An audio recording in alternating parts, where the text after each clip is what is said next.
हाँ जी, सबसे पहले तो मैं आपके चैनल के माध्यम से आपके दर्शकों को हाथ जोड़कर राम राम करता हूँ।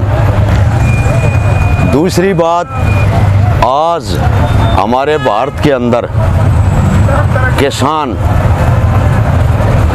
जिस मुद्दे को लेकर बैठे हैं, 2 महीने से ज़्यादा हो चुके हैं कठोर ठंड के अंदर, क्योंकि जो ये कानून मोदी साहब ने बैठ के संसद में बनाए, पहली बात तो किसानों की किसी की सलाह नहीं ली, ना विपक्ष की ना कोई किसान नेता की, थोप दिए, उससे किसान नाराज़ हैं। तो इसमें कोई बड़ी बात तो है नहीं। जब खुद मोदी प्रधानमंत्री ये कह रहा है कि इतना नुकसान हो गया, तो वो वापस ले लो, क्यों नुकसान कर रहे हो?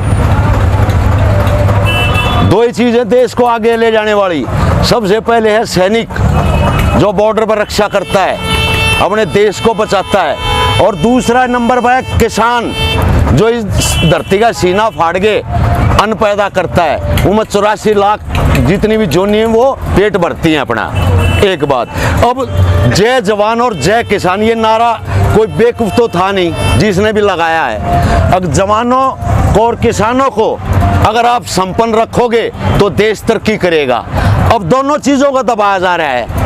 हमारी OROP हम 42-43 साल से मांग कर रहे हैं 1 रैंक 1 पेंशन की।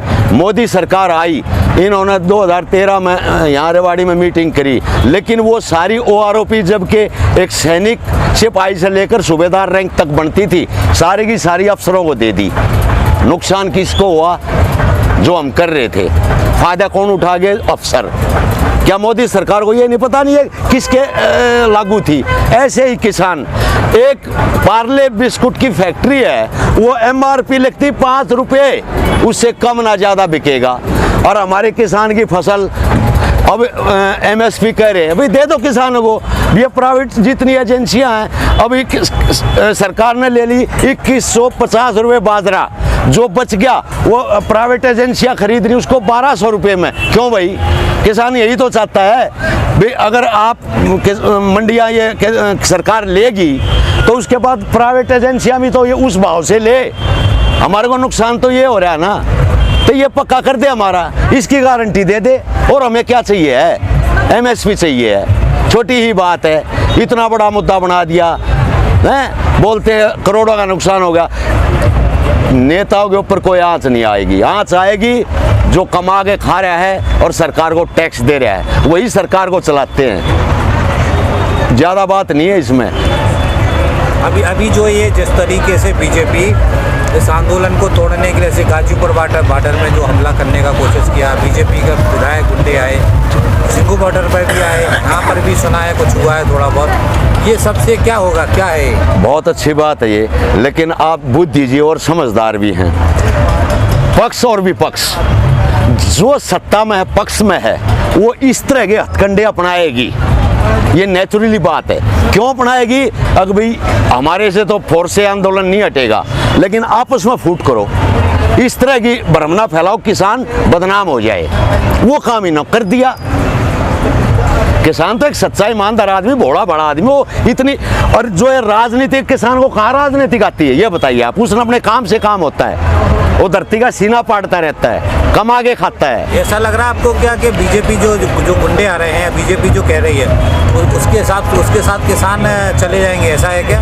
ना, किसान देखो जी, 4 चीज़ें हैं, आपने भी सुना होगा, ना इनने तो सुना है। एक त्रिया हट, एक राज हट, एक बाल हट, एक घोड़ा हट, अब 5वां है जाट हट। जब जाट जद पा जाता है ना तो कानून मनवा के छोड़ता है। ये बड़ा बड़ा बेचारा, अब ये जद है, 5वीं हट होगी किसान की। अभी हमें नहीं चाहिए ये कानून।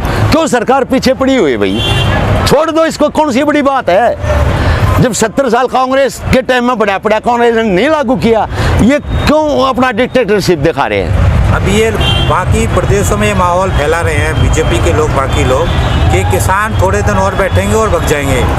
ऐसा नहीं है जी, क्योंकि ऐसा है, एक किसान की जो भावना है उसको ये जो सरकार में बैठे नुमाइंदे सेंटर में ये नहीं समझ रहे। अब वो किस बात, ये दयालु भी इतना है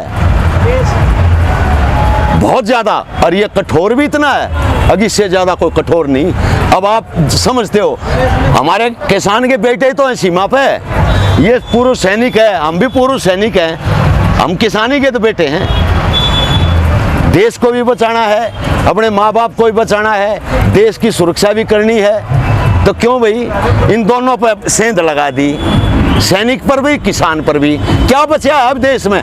जिस देश के किसान और जवान रोड पर आ गए तो मैं उस सरकार को, ये मैं नहीं मानता कि ये सरकार है, उस देश का दुर्भाग्य है। सिर्फ सबसे बड़ी बात ये है, क्या होगा वो तो समय बताएगा, समय से बलवान कोई नहीं है यहाँ। कुछ लोग ये बात कर रहे थे अभी रास्ते में कि जो बीजेपी के लोग गुंडागर्दी कर रहे हैं, जब ये हमारे गांव में आएंगे तब हम इनसे हिसाब चुकता करेंगे। भाई वो भी समय बताएगा आगे की, मैं नहीं कह सकता, ना मैं भविष्य वक्ता हूँ, मैं तो इतनी कह सकता हूँ समय बलवान है, समय को कोई नहीं समझ सकता। जो कुछ कराता है समय, ये भी समय ही करा रहा है, समय बलवान इसलिए है, ये भी समय करा रहा है। अब ये इन्होंने साजिश करके, चलो जैसे तैसे, एक बात बताओ आप, लाल किले पर परिंदा भी पर नहीं मार सकता, जबकि वो बंदा 1 घंटे से झंडा भी लगा रहा है, टाइम भी दे रहा है, पुलिस फोर्स वहां नहीं पहुंच रही। ये साजिश नहीं तो और क्या है, मुझे ये बताइए। फिर एक बम ब्लास्ट हो रहा है, वहां बोल रहे हैं चिट्ठी मिल गई, वो चिट्ठी नहीं जली, ब्लास्ट, गाड़ियां शीशे टूट गए, गाड़ी जल गई। अरे वो चिट्ठी कहाँ है? वो भी तो जलनी थी बम ब्लास्ट में। क्या क्या ये मतलब इतनी घिनौनी हरकत कर रहे हैं। अभी किसी तरीके से किसान को बदनाम कर दो, ये अपने आप फाट जाएंगे, अपने आप दूर हो जाएंगे, हमारे को बल प्रयोग नहीं करना पड़ेगा। ये फूट डाली थी ना, लेकिन एक किसान की एक ऐसी भावना हुई, अब फिर दोबारा इकट्ठे हो गए और ये अपना हक जो है लेके रहेंगे।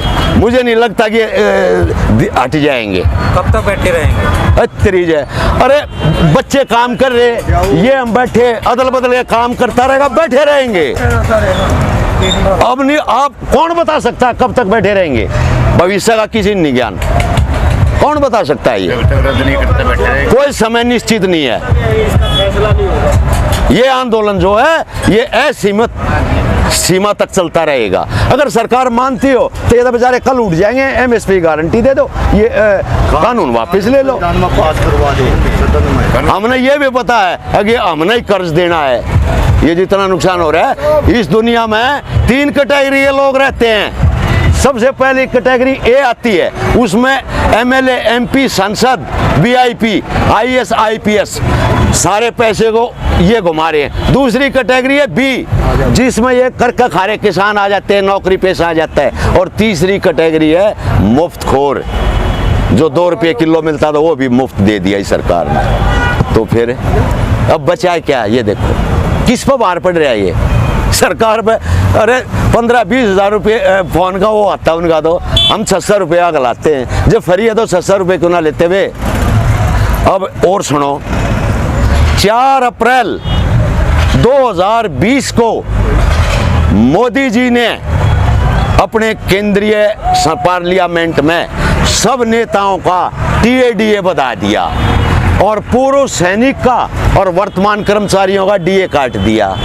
जब पूछा गया तो माननीय मोदी जी का जवाब था कि भाई मैंने सरकार चलानी है इसलिए बढ़ा दिया। अब आप देखो सरकार किसके बलबूते पर चलती है। ये आप बुद्धिजीवी आदमी हैं, हम ये कह रहे हैं कि भाई सरकार कहीं न कहीं गलत कर रही है ना। इतना जन सैलाब कभी इकट्ठा देखा आपने?